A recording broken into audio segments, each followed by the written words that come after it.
see, Xylo, the ninth goddess, she gets 7, count it, 7 head pats in a single day. Technically, probably 8 if Teireta didn't see that last one at the gate. But yeah, this is confirmation right here. It is so funny how significant this is because, again, it plays in that whole thing where, again, Teireta believes that she should get praise for everything she does. Like, it's hard-coded in her that she gets some sort of praise for every good thing that she does, and Xylo won't give it to her. And she's woken up to that. And now she sees, like, an example, and she's able to point to it and go, look, Xylo, I told you I was supposed to get head pats. She's gotten 7 of them. 7, count them, 7. And I haven't gotten a single one. Give it to me. Give it to me. It's so dorky. It's so dorky. But yes, the ninth goddess. We finally got to see the ninth goddess, Pale Mary. And my gosh, that girl looks dead inside. She looks literally dead inside. And I don't know if that's going to be archetype thing, like typical anime archetype stuff, or if... is this a side effect of how used she is? It could be an element of because she's poison. She's a goddess of poison, and maybe potentially that poison is killing her inside. But this girl just look at the eyes. She's like, this girl looks like she's dead inside. Again, we can get to archetypes later on, and she's gonna be like the very like closed off, cool and soulless doll type. And you're gonna have one that's gonna be like a super hyper Genki goddess. You're gonna have like a tsundere goddess, which technically Teireta, I guess, is gonna be the tsundere goddess. But you're gonna have like all the archetypes, but it could be story related. It could be based on how much they're used. Not that they become corrupted like, Sinerva did, but that they're just used so often that they have lost their emotion.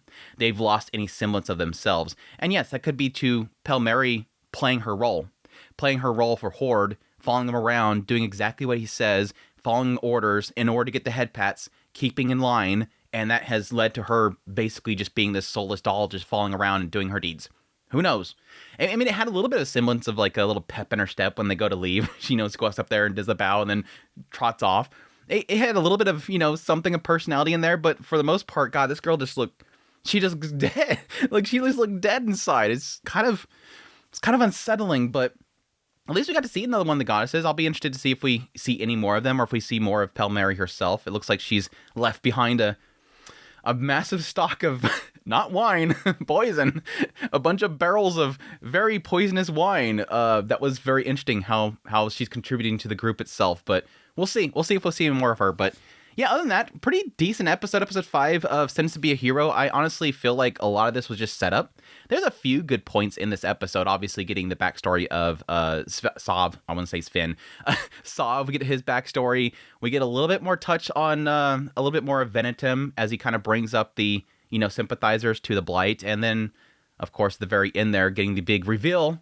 Something I've been kind of curious about for a while now, but I guess we can get into that right now. Let's just kind of hit those 3 subjects there. I don't really want to do like a scene by scene of this episode just because they're kind of very condensed, but yeah, let's just get into the later part of this episode. We have Venetum, and they're talking about like what's coming up here soon, and yes, at some point he brings up the sympathizers. Says that, yeah, this whole plan itself seems like it would be pretty much right up their alley. If somebody is trying to make humanity lose, this whole plot right here to have us have to hold this fort, it seems like it'd be something they would do. I like the fact that Venetum's sitting here trying to nudge Xylo into something here. Like, hey, this seems kind of sus, right? All this stuff right here, right? And Xylo's like, yeah, I heard about your writing, and I've, yeah, they're scumbags.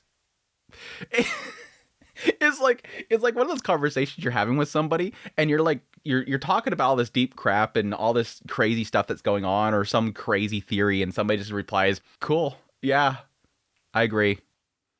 Okay, so about the weather, it's like the conversation just dies. The conversation just dies. That's Xylo. Xylo is that kind of person. I mean, he thinks about it. He's obviously upset about it. He's like, these guys are scumbags. Yeah, what they're doing is horrible. And yes, Xylo's very concerned right now about the fact that they have like the miners there from that village. He has a bunch of people there, the soldiers and whatnot, that he doesn't want to die. Xylo is the tsundere of the show, let's be honest. He's super tsundere in the idea that it seems like he doesn't care about people, but he doesn't like to see people die. And it seems like a lot of that has to do with not liking seeing people being puppets of other individuals and die as a result. Because Xylo's done that.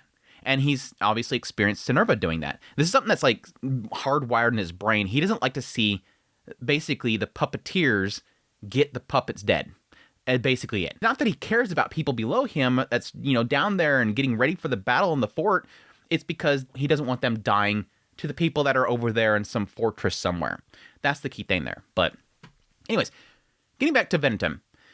I talked about this with Ventum's backstory and the idea of this individual that shows up and, tells him, hey, we can't have you telling the truth.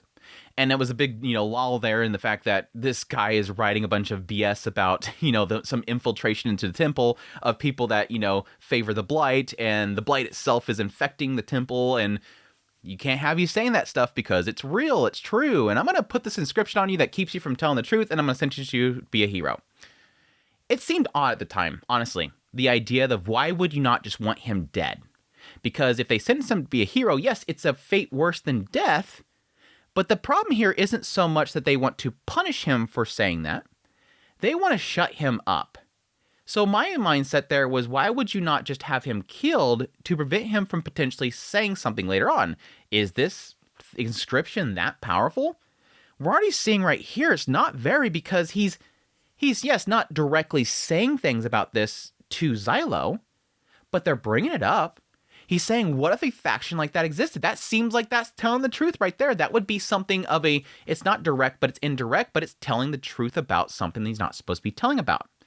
This is this area where we're getting a gray area where I don't really understand what this inscription is, how it's preventing them from telling the truth, and how he's supposed to be kept from telling people about what this blight is infecting the temple is going on. So it seems a little odd here. It goes to sort of a theory that's brewing in my head, especially after Svaz's backstory. And the idea that feels like, I don't think this guy really is after, taking out these individuals. I think he's trying to save them. I think he sent Venetem. I think Dota as well. Sav. I want to keep saying Svaz. Why want to say Svaz so much? Sav. I think he's not trying to kill these individuals. I think he sees they're talented and he's trying to use them. I literally think that he's trying to save these individuals, and he's probably trying to get Venetem out of there. Watch later on. It's not going to be so much that he's going to be somebody that is going to be for Xylo and his team, that he's some sort of savior. I think he probably has his own reasons for wanting to do this, but I think this guy with the glasses that's in everybody's backstory is probably going to be somebody that is trying to stop the Blight. And that could lead to the idea of him sending off Venetem and not necessarily keeping him from telling the truth. That's kind of shown here because, again, he's not saying it directly, but he is sort of sidestepping it a little bit and saying essentially the truth. That there's these individuals that are doing this. There's this other faction, and this other faction could be involved in this. They want to get us killed. I don't know. We'll see. But yes, we did get to see what seems like those individuals at the very end was probably the biggest reveal of the episode, is as they got everything all ready for this big battle, and the fight's coming in, and they're doing a pretty good job. You got Norgal's up there, and he's holding the line. He's not supposed to be up there, by the way. If he dies, we're all screwed. Get Norgal the hell out of there. They're holding the line and everything like that. And you have the cavalry's going there with Kivia, and they're taking him off on the side. You got Svaz in the back. I want to keep saying Svaz. I'm just going to call him Svaz from now on. Why do I want to call him that? Sav's in the back, and he's shooting things, and suddenly Sav noticed something, and Xylo notices it too, and then Kivia notices it.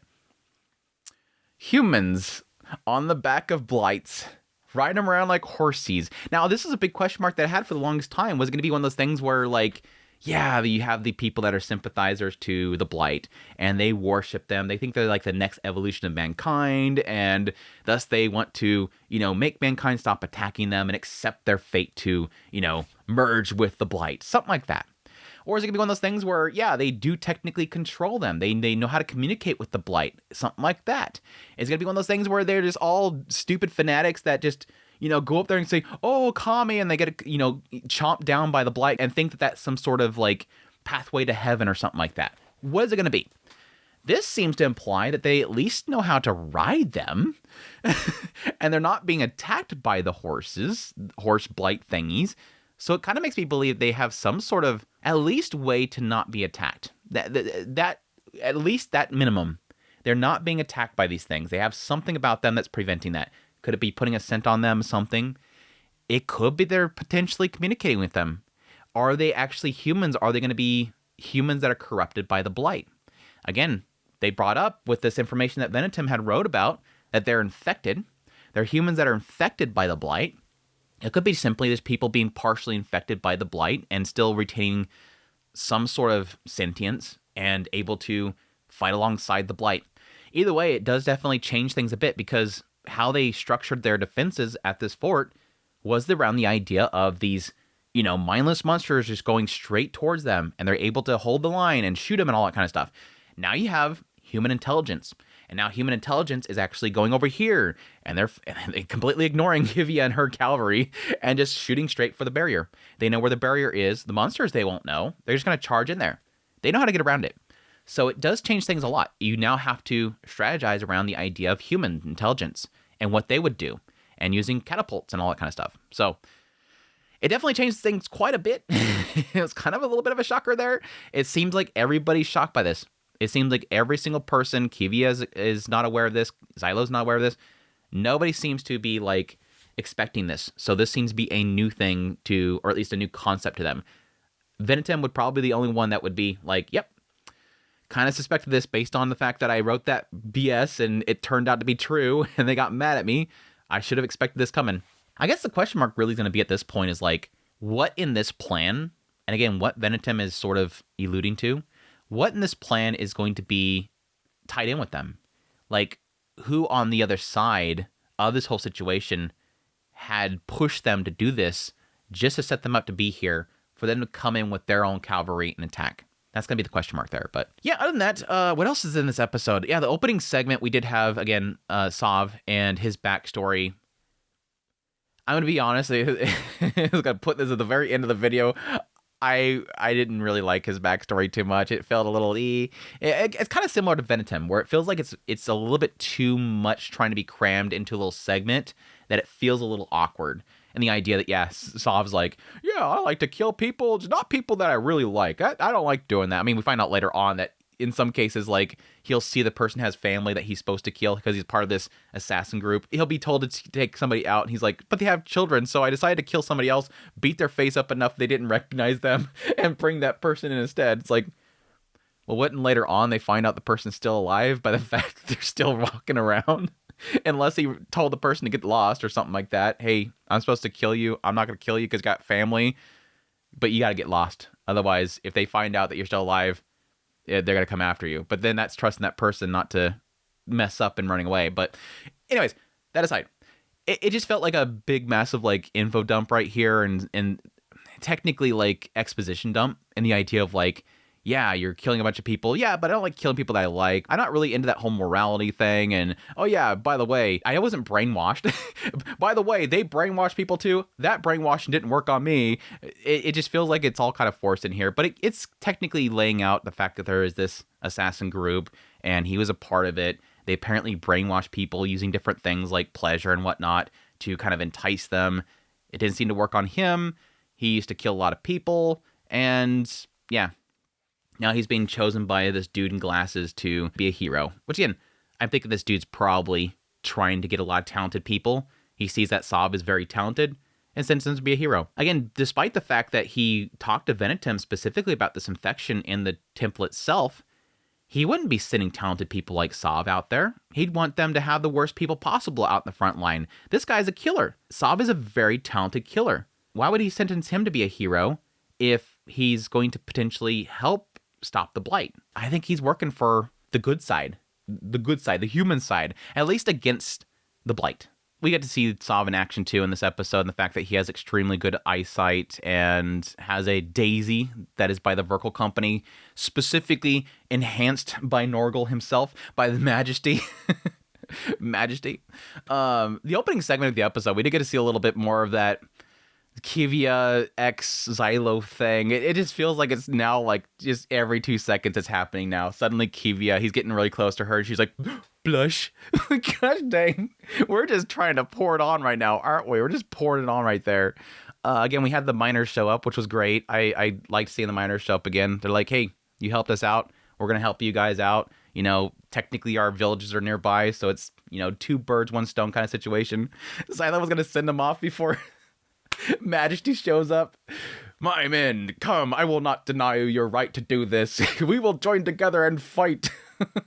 It was so cool. It's so cool. I love Majesty and the miners. It's so awesome. I love it. And I think that's pretty much it. I think the only other thing that's really kind of mentioned this episode was specifically the family of the Night Gaunts in the south, and the fact that they wanted to send some units, and it seemed to piss off Xylo a lot. I don't know what they may potentially be referring to right there, if there's some sort of connection that Xylo has to these individuals or this particular family.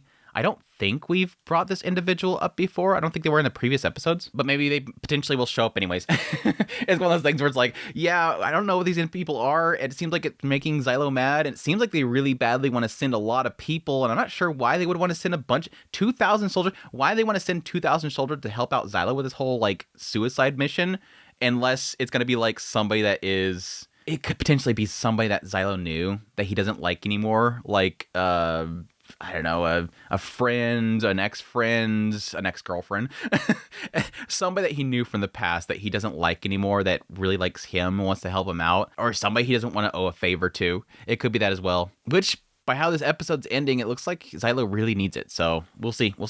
Anyways, that's my thoughts on the episode overall. Pretty decent episode. Some pretty good reveals in there. Looking forward to more. But I hope you guys enjoyed this video. As always, if you did, hit the like button down below. If you like this content and you want to support channel more, become a member. Until next time, you'll take care.